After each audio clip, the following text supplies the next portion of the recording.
अभी राम मंदिर दिखा के अपने आप को गोलबंद कर रहे हैं हिंदुओं को अपने पास, फिर ये सीए का डर दिखा के अपने मुसलमानों को डराएंगे और उसके अगेंस्ट जो सीए की जिनको समझ तक भी नहीं है लोगों को, लेकिन नहीं बीजेपी सीए लेके आ रही है तो हम सपोर्ट करेंगे, उन सपोर्टर्स को इकट्ठा करेंगे। ये जितना मर्जी कुछ भी कर ले, इनके पास हमारे मुंह बंद कर दो, हमारे मुंह पे तमाचा मार दो, हटा रहे हैं हम ईवीएम, हटा रहे हैं हम ईवीएम, करो बैलेट पेपर से चुनाव। मोदी जी को इतना यकीन है कि निष्पक्ष चुनाव है और मोदी जी की गारंटी फेल नहीं होगी, तो बैलेट पेपर पे भी तो मोदी जी जीतेंगे ना। हमेशा के लिए इस मुद्दे को खत्म ही कर दो, करा लो एक चुनाव, आने वाला चुनाव बैलेट पेपर पे खत्म करो काम को। फार्मूला सबसे पहली चीज़ तो यह है कि ईवीएम जो है 19 लाख ईवीएम गायब है, वो 19 लाख ईवीएम कहीं ना कहीं ईवीएम बदलने में इस्तेमाल हो रही हैं। दूसरा फार्मूला ये कि जिस राज्य में चुनाव होता है पोलिंग में और काउंटिंग डेट में 15 दिन 20 दिन 25 दिन 30 दिन का गैप मिल रहा है, वहाँ बीजेपी जीत रही है। जहाँ पे 2 या 3 दिन के अंदर काउंटिंग निपट जाती है वहाँ बीजेपी बाहर हो जाती है। और ये फार्मूला नहीं है, ये हकीकत है।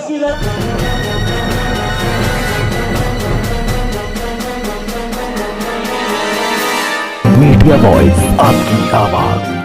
सर ईवीएम में लगातार धांधली की शिकायतें आ रही हैं। जब भी आपके देखें सैकड़ों वीडियो ऐसे आ चुके हैं कि जब इसमें ईवीएम में मॉक टेस्ट हो रहा होता है और उसमें पता चलता है कि जो बटन दबाया और वो बटन का जो है वो लाल बत्ती जलती है कमल के फूल पे, तो उसे हंसी में उड़ा दिया जाता है, अरे कुछ नहीं ऐसा हो गया होगा, दूसरी मशीन ले आएंगे हम। लेकिन आज तक इस बात का जवाब कोई नहीं दे पाता कि जब भी ये गड़बड़ी होती है तो कमल की ही बत्ती क्यों जलती है, कमल की ही पर्ची क्यों निकलती है, नोटा की क्यों नहीं निकलती, किसी निर्दलीय की क्यों नहीं निकलती, किसी दूसरे पार्टी के व्यक्ति की क्यों नहीं निकलती। तो इसीलिए ईवीएम शक के घेरे में है लगातार। आपका फॉर्मूला जो है वायरल हो रहा है जी, फॉर्मूला आपको कहाँ से मिला, बताया था? जी मैंने बताया था, मुझे फार्मूला कहीं से नहीं मिला सर। मेरी तरह और भी जागरूक लोग हैं, मुझे भी जागरूकता महसूस हुई, मुझे भी लगा कि हाँ ये गड़बड़ हुई है, तो मैंने उस चीज़ में थोड़ा सा रिसर्च करा। फार्मूला सबसे पहली चीज़ तो यह है कि ईवीएम जो है 19 लाख ईवीएम गायब है, वो 19 लाख ईवीएम कहीं ना कहीं ईवीएम बदलने में इस्तेमाल हो रही हैं। दूसरा फार्मूला ये कि जिस राज्य में चुनाव होता है पोलिंग में और काउंटिंग डेट में 15 दिन 20 दिन 25 दिन 30 दिन का गैप मिल रहा है, वहाँ बीजेपी जीत रही है। जहाँ पे 2 या 3 दिन के अंदर काउंटिंग निपट जाती है वहाँ बीजेपी बाहर हो जाती है। और ये फार्मूला नहीं है, ये हकीकत है। दिल्ली में आपने देखा 3 दिन के अंदर काउंटिंग निपट गई, मामला खत्म हो गया इनका। कर्नाटका में 3 दिन में काउंटिंग निपट गई, इनका मामला खत्म हो गया। तेलंगाना में 3 दिन में काउंटिंग निपट गई, ये लोग बाहर हो गए। पंजाब में 3 दिन में काउंटिंग निपट गई, 7 तारीख को इलेक्शन हुए थे, 10 तारीख को वहाँ पे रिजल्ट आ गया था, तो ये बाहर हो गए। तो जाहिर सी बात है पे आपको भरोसा होना चाहिए ना? सर नहीं है भरोसा, हम नहीं भरोसा कर रहे। आप पाक साफ हो, आपको कोई दिक्कत नहीं है। इलेक्शन कमीशन कहता है जी हमारी ईवीएम सही है, हम कहते हैं जी बैलेट पेपर सही है। जब इतना बड़ा विपक्ष और सारे लोग इस मुद्दे को उठा रहे हैं और आप ठीक हो तो आप कर दो, हमारे मुंह बंद कर दो, हमारे मुंह पे तमाचा मार दो, हटा रहे हैं हम ईवीएम, हटा रहे हैं हम ईवीएम, करो बैलेट पेपर से चुनाव। मोदी जी को इतना यकीन है कि निष्पक्ष चुनाव है और मोदी जी की गारंटी फेल नहीं होगी, तो बैलेट पेपर पे भी तो मोदी जी जीतेंगे ना। हमेशा के लिए इस मुद्दे को खत्म ही कर दो, करा लो एक चुनाव, आने वाला चुनाव बैलेट पेपर पे खत्म करो काम को। क्यों पॉसिबल नहीं? पहले भी बैलेट पेपर से ही चुनाव होते थे, पॉसिबल क्यों नहीं था? कितनी जनसंख्या नहीं थी? 2 करोड़ बढ़े होंगे, 5 करोड़ बढ़े होंगे, 10 करोड़ बढ़े होंगे वोटर, तब भी इतने संसाधन थे, उसी हिसाब से संसाधन भी बढ़ गए हैं। सर 2 महीने 3 महीने क्यों बर्बाद होंगे 15 दिन के अंदर? अब भी तो हम 14 तारीख को इलेक्शन कराते हैं और 10 मार्च को रिजल्ट घोषित करते हैं। अब आप 24 दिन नहीं ले रहे, तो तब आपको क्या समस्या है 24 दिन लेने में? अब आप 7 नवंबर को इलेक्शन कराते हो, अभी ताज़ा 7 नवंबर को इलेक्शन करा रहे हो, 10 तारीख तक 3 तारीख तक 3 दिसंबर तक आप ईवीएम को सेफ उसमें रख रहे हो, तब भी तो आप टाइम ले रहे हो 26 दिन का, तब क्या दिक्कत है आपको? नतीजे आने में आप कहते हो कि 2 दिन में नतीजे आ जाते हैं। आप जो 25 दिन इलेक्शन इसको ईवीएम को स्ट्रांग रूम में रख रहे हो, आप उसी 25 दिन को काउंटिंग में काउंट कर लो भाई, क्या परेशानी है? और जब हम 5 साल इंतजार कर सकते हैं सरकार बदलने के लिए, तो हम 5 दिन और भी कर लेंगे, क्या हो गया? उन 5 दिनों में ऐसी क्या आफत पड़ जाएगी? किसको परेशानी है? जब 25 दिन आप ईवीएम स्ट्रांग रूम में रख के इंतजार कर सकते हो, तो उस 25 दिन में से 5 दिन आप काउंटिंग में इंतजार कर लो, दिक्कत क्या आ गई?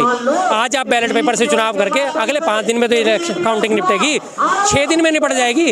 हम 5 साल लगातार इंतजार कर रहे हैं, तो 5 साल में 5 दिन और ऐड ऑन कर दो भैया, क्या परेशानी हो गई? 19 मई को आप चुनाव कराते हो, पिछले साल 19 मई को चुनाव हुआ, आप 19 मई को चुनाव कराते हो, 11 दिन में आप काउंटिंग कर लोगे, 30 मई को आप रिजल्ट घोषित कर दो, क्या हो गया? 5 साल 10 दिन सही, दिक्कत क्या है? दिक्कत उसको होती है जो गलत होता है। चुनाव आयोग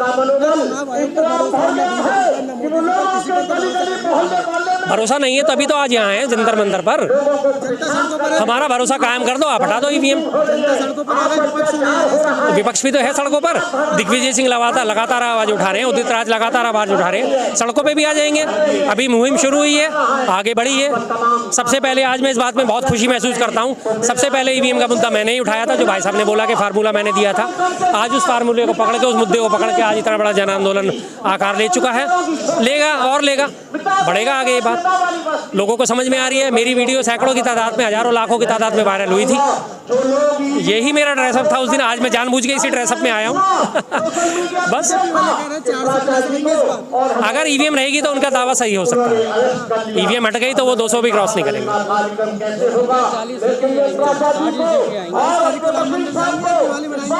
घर पे मनाएंगे दिवाली। राम मंदिर से हमें किस बात की यार, राम जी हमारे हैं, उनसे किस बात की बहस। राम की देन है, हम राम हमारे आराध्य है, राम ने सृष्टि का संचालन करा है, उससे हमें कोई आपत्ति नहीं है।